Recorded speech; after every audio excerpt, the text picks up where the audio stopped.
Golden, flaky, and bursting with blueberries. These scones were the star of my spring tea party last May. And today I'll show you how to make them at home with a few twists and backstories along the way. Welcome to Lay's Kitchen, where flavors are without borders. This recipe comes from entertaining with Beth, but like all good recipes, I've made it my own. From swapping lime zest for lemon, to skipping the glaze, to serving them on family heirloom teaware, this bake has a story to tell. Start with flour, sugar, baking powder, salt, and lemon zest. Well, lime zest in my case. I didn't have any lemons that day, so I reached for what I had, and the lime gave the scones such a bright, refreshing flavor. Sometimes substitutions turn into happy surprises. Next, add diced cold butter and work it into the flour. Most recipes will say to stop at pea-sized pieces, but mine turned out to be more like course meal. I think I got a little carried away because as a creative cook, quote unquote, I tend to go by feel instead of by exact rules. And honestly, baking isn't really my cup of tea because I have to measure everything. Here's the good news.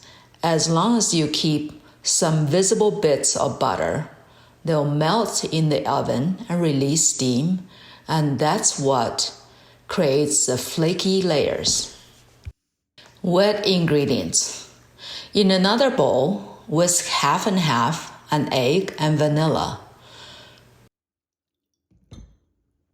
Pour that into the dry mix. Add fresh blueberries and fold together very gently. I even use my hands, trying not to bruise the berries. Blueberries are delicate, and I wanted them whole and bursting in each bite. If the dough feels shaggy, like mine did, just sprinkle a little more dry flour until it comes together. I'd be honest, I didn't know what to expect after adding the extra flour. I kept peeking into the oven during those 25 minutes, wondering if they'll turn out.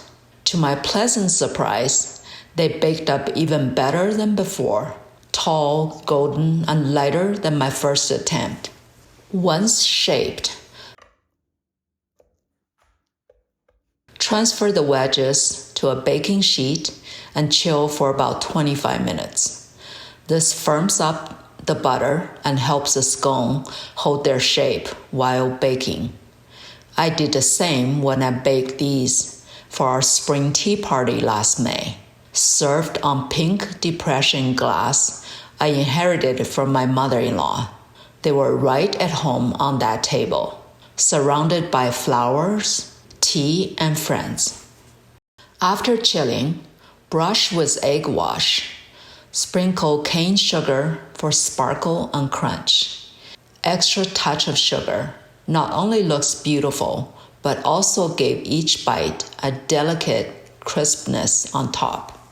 Bake at a preheated oven at 400 degrees Fahrenheit for 20 to 25 minutes. While the scones bake, whisk powdered sugar and lemon juice into a glaze. I tried it, but mine came out a little too thin, so I skipped it this time. And honestly, the scones didn't need it. Sometimes less is more, and I enjoy them with just a cup of tea. Fresh from the oven today, these scones take me right back to the afternoon tea, a recipe that now lives in two memories, one shared with friends around the table and one shared with you here in my kitchen. And just to prove I'm not biased, my in-house food critic, also known as my husband, gave these a 9.9 out of 10. that's coming from someone who doesn't usually hand out generous ratings. Insert laugh out loud. That's the magic of food. It connects our stories. If you enjoyed baking these scones with me, try my portokalapita, a Greek orange pie that's also perfect for tea time. And don't forget to subscribe to Lay's Kitchen, where flavors are without borders.